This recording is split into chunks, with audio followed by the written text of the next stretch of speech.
कि जब परमेश्वर 40 लाख इजरायलियों को रेगिस्तान में खिला सकता है, तो आज भी अपनी कलीसिया को वो कर सकता है।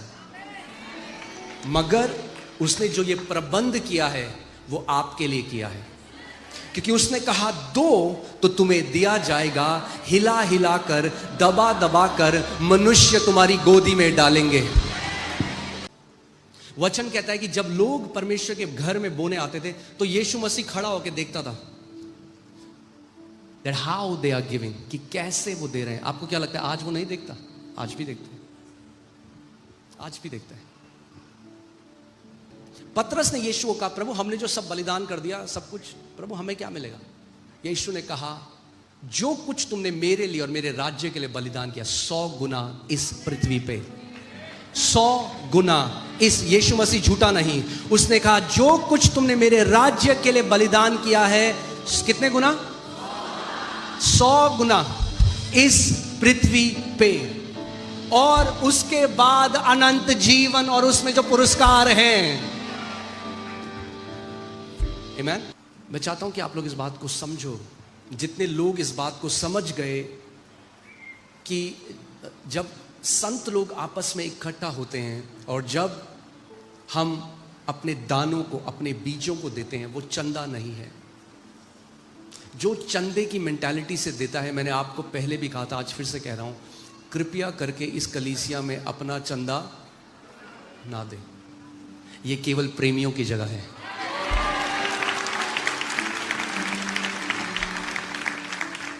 Do you know, you search the Bible for your self. मुझे तो नहीं मिला, मैंने जितना भी स्टडी किया, मुझे डोनेशन वर्ड बाइबल में नहीं मिला।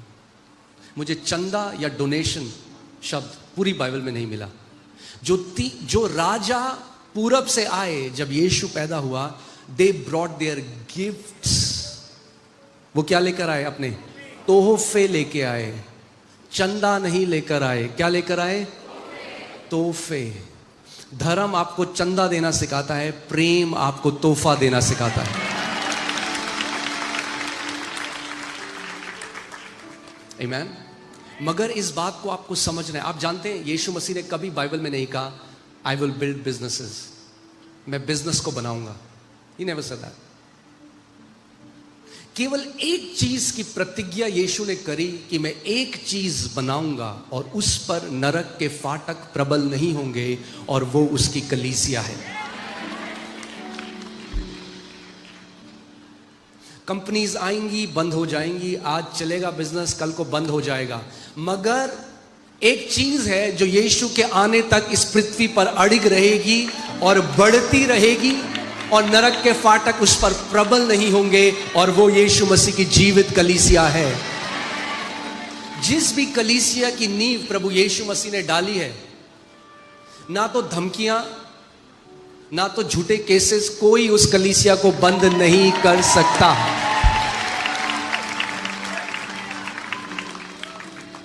आमीन। नरक के फाटक प्रबल नहीं होंगे।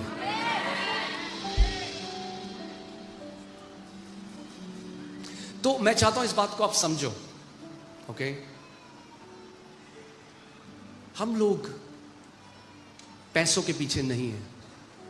यीशु ने कहा जब तुम सबसे पहले मेरे राज्य की और मेरी धार्मिकता की खोज करोगे, तो ये बाकी सारी चीजें जिसके पीछे दुनिया पागल है, मैं तुम्हारे जीवन में जोड़ दूंगा। आमीन। सो जब आप एक कलीसिया में, अगर आप एक जीवित कलीसिया में रोपे गए हो, जो आप रोपे गए हो, उसका प्रमाण यीशु आपको हर संडे देता है।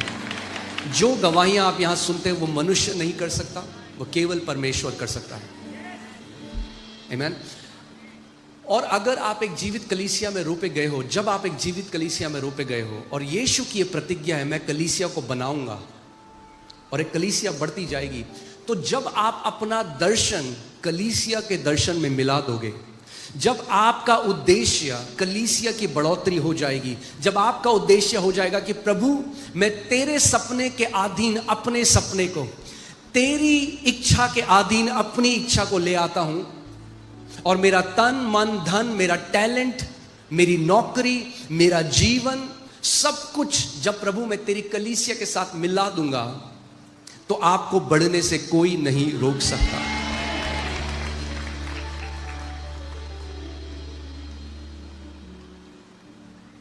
और मैं हर बार इसको बोलता हूं, जब तक प्रभु आपकी आंखें नहीं खोलेगा आप नहीं समझोगे। क्योंकि कई लोग सोचते हैं अरे ये देखो ये चंदा ले रहे हैं, वो तो हम लेते नहीं यहां पे, पहली बात।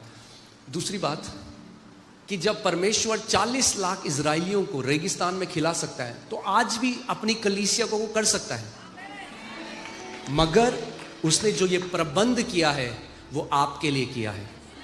क्योंकि उसने कहा दो तो तुम्हें दिया जाएगा, हिला हिला कर, दबा दबा कर मनुष्य तुम्हारी गोदी में डालेंगे। क्योंकि लोग इस बात को नहीं समझते।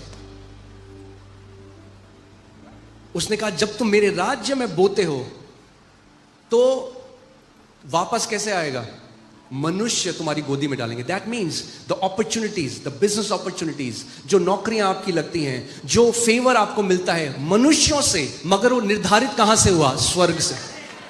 सो कई लोग उसको नहीं देख पाते, कहते अरे ये तो मैं इतना टैलेंटेड हूं इसलिए मुझे एक नई नौकरी मिली। नहीं, दो तो तुम्हें दिया जाएगा, हिला हिला कर, दबा दबा कर मनुष्य तुम्हारी गोदियों में उंडेलेंगे। God will cause men to be good to you. God will cause men to bless you. Amen? मैं जल्दी से, अगर आप हगाई की पुस्तक लगाएं, मैं जल्दी से आपको एक सिद्धांत सिखाना चाहता हूं। मेरे पास आज कभी ऐसा होना चाहिए, हम कभी मैं एक दिन सोचता प्रभु कैंप में चलते हैं हम 3-4 दिन के लिए, किसी को घर ना जाना हो, सुबह से शाम तक हम वचन सीख सकते हैं। Because there is so much meat in the word. हाँ, जब वचन खुलता है, जब परमेश्वर खोलता है तो फिर रुकने का मन नहीं करता। सो जल्दी से अगर हम हगाई की पुस्तक में जाएं,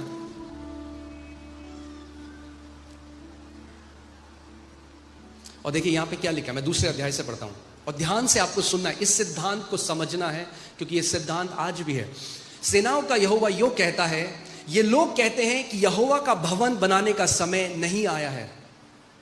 ओके, लोग क्या कहते हैं? यहोवा के भवन बनाने का समय नहीं आया है। फिर यहोवा का यह वचन हागे भविष्यद्वक्ता के द्वारा पहुंचा। So God is hearing what people are saying. परमेश्वर सुन रहा है लोग क्या कह रहे हैं। अब परमेश्वर ने अपना वचन अपने भविष्यद्वक्ता को दिया और कहा, क्या तुम्हारे लिए अपने छत वाले घरों में रहने का समय है जबकि यह भवन उजाड़ पड़ा है? क्या कह रहा है परमेश्वर? Simply what he's saying is you are concerned about your houses, you're not concerned about my house. तुम अपने घर की चिंता तो करते हो मगर तुम मेरे घर की चिंता नहीं करते। मेरा घर उजाड़ पड़ा है and you don't care. Okay? इसीलिए अब सेनाओं का यहोवा यो कहता है, अब सुनो, ध्यान से सुनना जो प्रभु कहने वाला है, क्योंकि इन लोगों का जो एटीट्यूड है, जो उनका स्वभाव है परमेश्वर के भवन को लेकर, उससे उनके जीवन में कुछ हो रहा है। अब ध्यान से सुनना क्या हो रहा है। इसलिए अब सेनाओं का यहोवा यूं कहता है, अपनी अपनी चाल चलन पर ध्यान करो। चाल चलन किस बारे में? परमेश्वर के भवन के लिए आपका जो स्वभाव है उस बारे में। Because God takes it personal how you consider God's house. परमेश्वर उसको हल्का नहीं आपता। जैसा आप परमेश्वर के भवन के लिए स्वभाव रखते हो, परमेश्वर उसको देखता है। अब देखिए आगे क्या लिखा है। तुमने बहुत बोया परंतु थोड़ा काटा। ये शारीरिक बोने की बात कर रहे हैं, जो किसान थे जिन्होंने बीज बोई। ये वो वाली फाइनेंशियल बोने की बात नहीं है। तुम खाते हो पर पेट नहीं भरता, तुम पीते हो परंतु प्यास नहीं बुझती, तुम कपड़े पहनते हो परंतु गर्माते नहीं, और जो मजदूरी कमाता है वो अपनी मजदूरी की कमाई को छेद वाली थैली में रखता है। कई लोग हैं ना, वो कहते हैं हमें ऐसा लगता है जो हम कमाते हैं वो छेद वाली थैली में। और परमेश्वर कह रहा है उसका कारण क्या है? क्योंकि तुम्हारा जो स्वभाव मेरे भवन के लिए है। All your concern about is your house and God will give you your own house. तुम केवल अपने घर की चिंता करते हो, तुम मेरे घर की चिंता। मैंने आज आपको क्या कहा था स्टार्टिंग में, हमें वो लोग बनना है जो परमेश्वर के घर की चिंता करने वाले, परमेश्वर के घर के लिए सोचने वाले हो जाए। परमेश्वर का घर तो भूल जाओ, चिंता तो बाद में। कई लोग तो आके यहां कलेश मचाते हैं, नहीं समझते। अगर आप कुछ नहीं कर सकते भवन के लिए, दुख मत दो उन लोगों के लिए जो सेवा कर रहे हैं। आपका स्वभाव परमेश्वर के भवन के लिए आपके एरिया में हर एक जीवन के एरिया को प्रभावित करता है। इसको मानो या ना मानो, इस बात को लिख लो। मैं आज आपको लिख के दे सकता हूं। Everyone who loves God's house will flourish। जो कोई परमेश्वर के भवन से, उसके लोगों से, संतों के साथ में आने से प्रेम करता है, वो जीवन में फलता फूलता रहेगा। इसीलिए परमेश्वर का वचन भजन संहिता 92 में कहता है, जो यहोवा के भवन में रोपे जाते हैं वो उसके आंगनों में फलते और फूलते रहेंगे। रोपे कौन से लोग जाते हैं? वो नहीं जो हर संडे आते हैं। आपका केवल यहां संडे आना काफी नहीं, किस स्वभाव के साथ आप बैठते हो परमेश्वर उसको देखता है। आपके दिल में जो विचार उठते और बैठते हैं परमेश्वर उसको देखता है। आमीन। हम लोगों को, आप लोगों को समझना है। मैं आपको केवल उदाहरण दे रहा हूं। कोई फैमिली है, मुझे नहीं पता वो पंजाब से आते हैं, कहां से आते हैं, वो हर महीने आके कुछ चावल के कट्टे, कुछ दालें देके चल जाते हैं, क्योंकि कोई सोच रहा है कि यहां पर हजारों लोग, करीबन महीने में 40,000 से ज्यादा लोगों को खाना दिया जाता है और अच्छा खाना दिया जाता है। सो कोई सोच रहा है, कोई चिंता करता है। आपको क्या लगता है परमेश्वर ऐसे बंदे को बढ़ाएगा? नहीं, मैं लिख के दे रहा हूं क्या होगा उस बंदे को। It's all about being sensitive. जब आप संवेदनशील हो जाते हो उसके घर के लिए, जब आप वो बेटे और बेटियां बन जाते हो जो कहते हो मेरे पिता का जो घर है,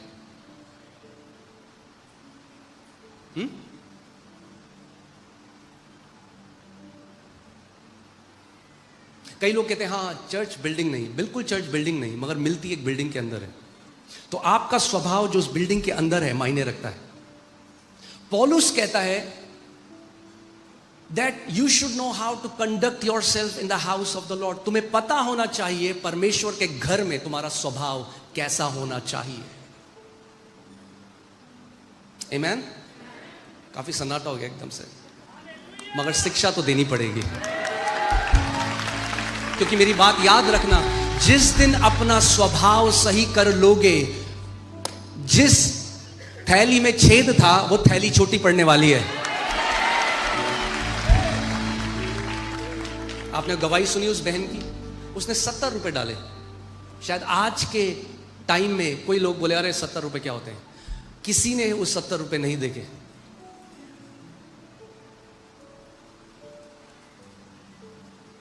आप जानते हो, मैं आपको परमेश्वर के सामने एक बात बता रहा हूं, मैं चेक नहीं करता कौन इस कलीसिया में कितना देता है। मैंने अपने सारी टीम को बोला हुआ है, मुझे नहीं पता, क्योंकि मुझे उससे फर्क नहीं पड़ता, क्योंकि आप मुझे नहीं दे रहे, आप परमेश्वर को दे रहे।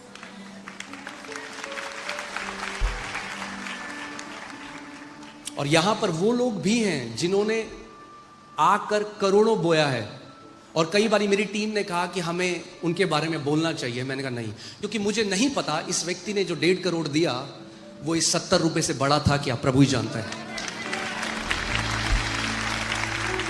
क्योंकि जो स्त्री ने 70 रुपए बोए उसके पास केवल वो 70 रुपए थे, और पिता देखता है कि आपके पास जो था उसमें से आपने बलिदान स्वरूप कितना दिया। अमाउंट आपस में हमें तुलना नहीं करनी, ये तुलना करने का विषय नहीं, ये हृदय का विषय है। और मुझे इतना अच्छा लगा जैसे उस बेटी ने कहा कि मैं प्रभु तेरे भवन में अपने बच्चों के लिए, अपने परिवार के लिए बोती हूं। और आज उसका, क्योंकि परमेश्वर, बाइबल कहती है ठट्टों में नहीं उड़ाया जा सकता, जो कुछ एक मनुष्य बोता है वही वो काटेगा। अगर परमेश्वर के घर में आदर बोते हो, आज इस बात को याद रखना, इतना आदर काटोगे अपने जीवन में, मगर जो लोग निरादर बोते हैं वो जिंदगी भर निरादर काटेंगे।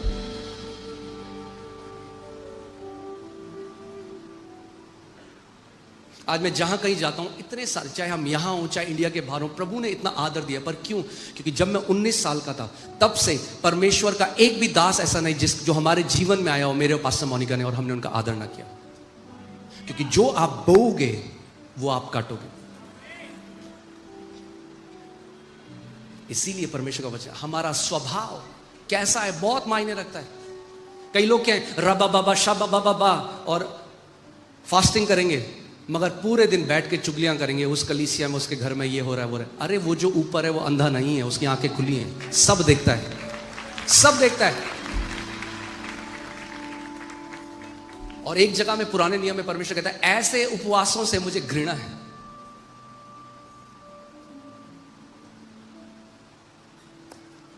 हालेलुया, अच्छा वचन आ रहा है, टेंशन मत लो।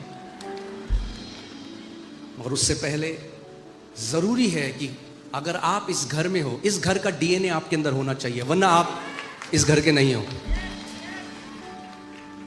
मैं आपको बता रहा हूं, कई बारी एक बहन मेरे पास आई, बोली पापा, मैंने कहा आई एम नॉट योर पापा। मैंने कहा बेटा तेरे को देख के कोई नहीं बोल सकता कि मैं तेरा बाप हूं, बिल्कुल भी नहीं। पापा बोलने से कुछ नहीं होता, आपका डीएनए होना चाहिए, वो आपके अंदर वो डीएनए होना चाहिए। आमीन। ये घर आदर का घर है, परमेश्वर के लिए, उसके दासों के लिए और एक दूसरे के लिए, छोटे से छोटे व्यक्ति के लिए, जो खाना बना रहा है उसके लिए, जो चेयर साफ कर रहा है उसके लिए, जो बाहर गार्ड है उसके लिए भी, सबका आदर परमेश्वर के घर में है। और जब आप आदर बोते हो तो याद रखना, जब आप एक सेब का बीज बोते हो, ठीक है, एक बीज, कितने सेब आते हैं उसमें? एक आता है, क्योंकि ये परमेश्वर ने प्रकृति में एक नियम ठहराया है, जो भी बोया जाता है वो बहुत गुणा होके मल्टीप्लाई होकर आता है। तो जब आदर बोते हो तो मल्टीप्लाई होकर आदर आता है, जब निरादर बोते हो तो मल्टीप्लाई होकर आता है। आमीन। सो वापस वचन में आते हैं, ठीक है। सेनाओं का यहोवा तुमसे यूं कहता है, अपने अपने चाल चलन पर सोचो, पहाड़ पर चढ़ जाओ और लकड़ी ले आओ और इस भवन को बनाओ। आमीन। और मैं उसको देखकर प्रसन्न होऊंगा और मेरी महिमा होगी, यहोवा का यही वचन है। सो सिंपली परमेश्वर का वचन कह रहा है, जो उसके लोग हैं, उसके घर में बोए गए हैं, अगर उनके जीवन में घटी कमी है तो एक कारण की वजह से है, और वो कारण है उनका स्वभाव परमेश्वर के घर को लेकर, ठीक है। और कई लोग बोलेंगे अरे ये तो अपोस्टल जी पुराने नियम में है, चलो नए नियम में तो ले चलते हैं कि किसी को डाउट ना हो। अब देखिए पौलुस प्रेरित जिसने नया नियम लिखा वो क्या कहता है, वो कुरिन्थियों की कलीसिया को सिखा रहा है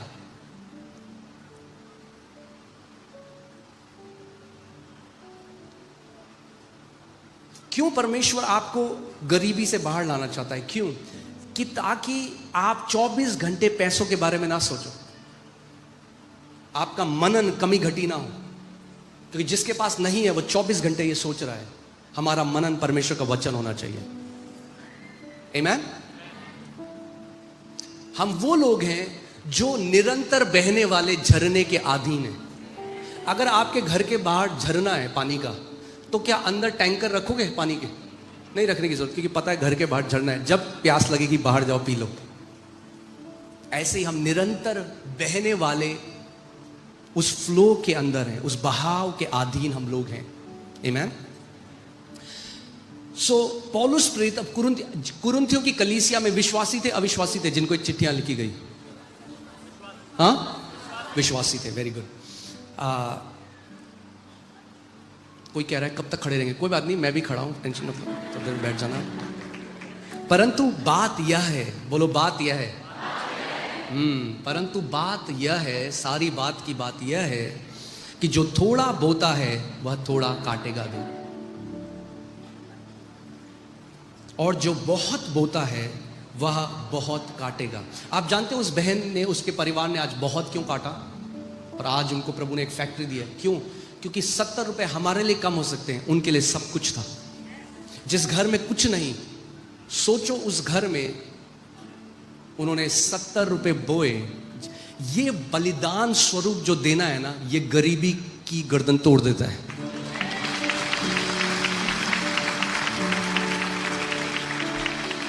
और जिसने ये चखा है वही ये जानता है, क्योंकि ये ऐसे देने की वजह से आज ये कलीसिया यहां तक आई है, क्योंकि ये परमेश्वर का सिद्धांत है। God can not be mocked, Bible कहती है परमेश्वर ठट्टों में नहीं उड़ा जा सकता। उसने सिद्धांत रखा है, जो जैसा बोएगा वैसा काटेगा। पौलुस कह रहा है जो थोड़ा बोएगा वो कितना काटेगा, जो ज्यादा बोएगा, जो कुछ नहीं बोएगा, अगर उपवास करेगा तो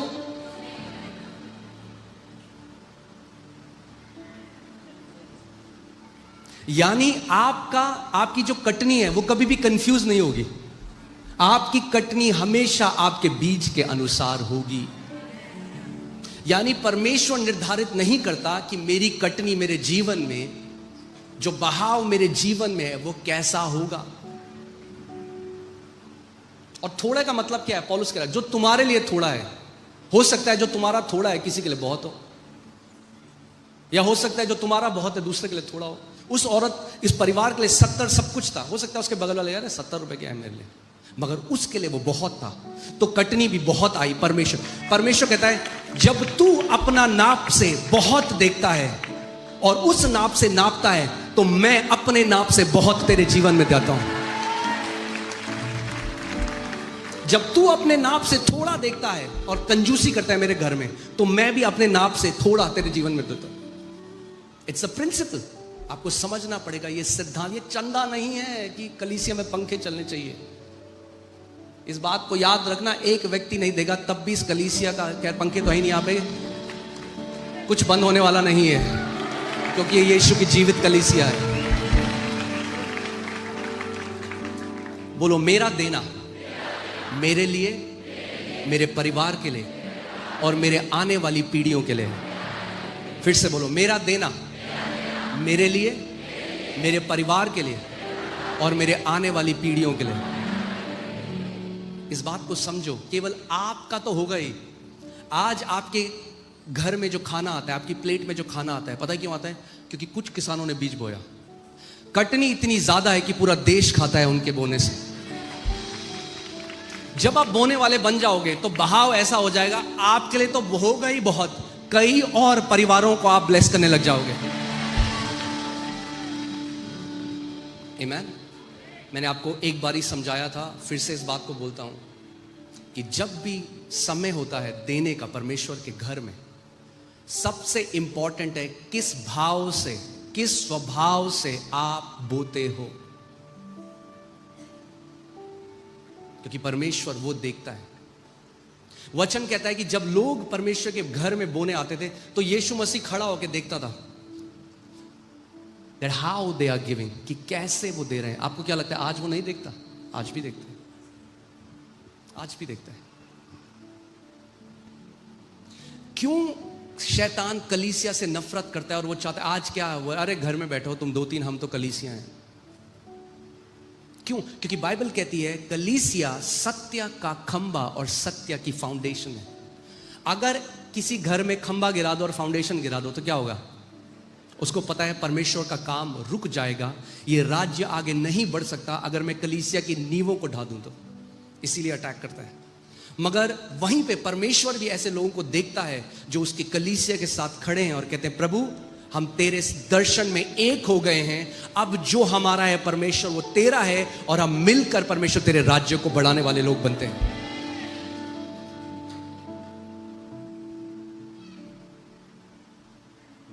आमीन। आप जानते हैं बाइबल बताती है कि कितने लोग जानते हैं प्रभु ने रोटी को multiply, how many people know Jesus multiplied bread? रोटी को मल्टीप्लाई किया। ओके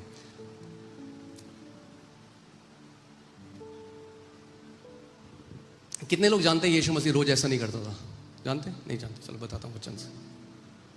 कितने लोगों ने वचन में पढ़ा है कि जब यीशु सामरी स्त्री से बात कर रहा था जो कुएं में थी, तो चेले कहां थे?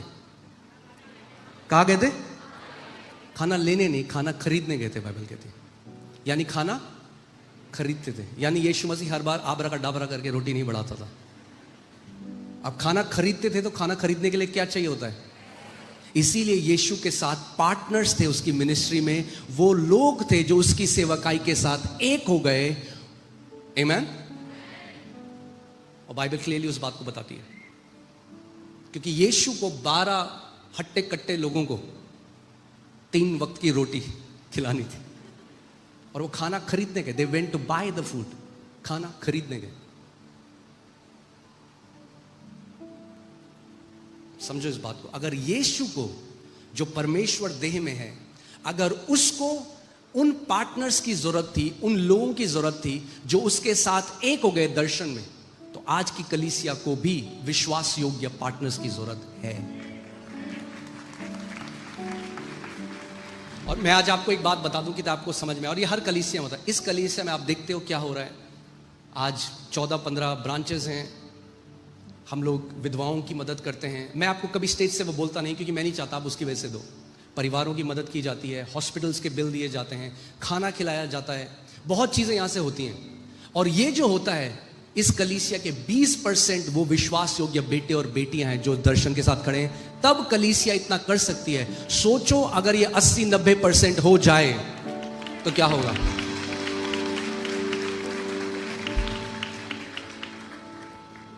ओके, तो मैं चाहता हूं बस ये प्रकाशन से आपको करना, इसलिए नहीं कि मैं आज आपको कह रहा हूं, इसलिए प्रकाशन को समझना है।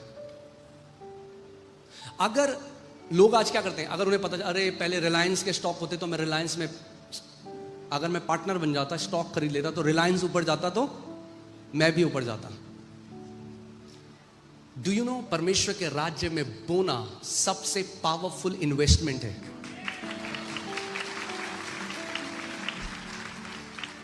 क्यों? क्योंकि ये जीवन के साथ भी और जीवन के बाद भी।